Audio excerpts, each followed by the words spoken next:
Keep it simple and just mow.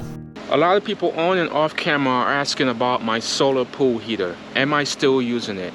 Am I still using the submersible pump? And the question to that is no, and I'll tell you why. Let's go take a look. So here's the solar pool heater. I created this roughly about a year and a half ago.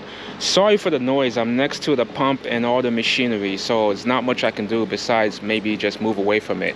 But I wanted to show you that the solar panel is still working as intended, but I'm not using the submersible pump. And the main reason why is because it was working just fine, but I found it was creating a trip hazard on the deck, and you have to kind of put it in the pool and then take it out the pool. So I found a better way to deal with it.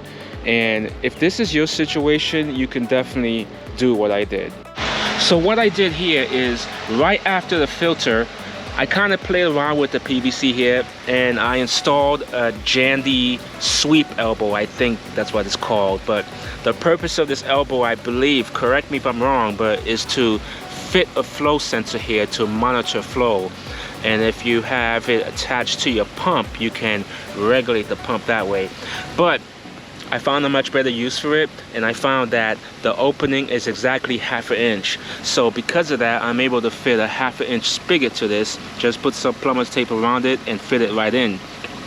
And during the winter, I have control over this, so I can turn this off when I don't want it to run, turn it on when I want it to run. But even better, if I use a hose timer. This is just your regular hose timer you can get at any store.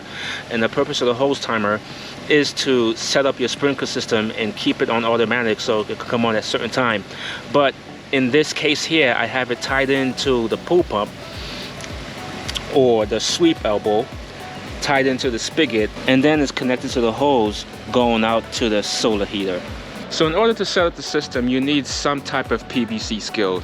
Now, don't get me wrong, I don't have any skills when it comes to PVC, but it's pretty simple.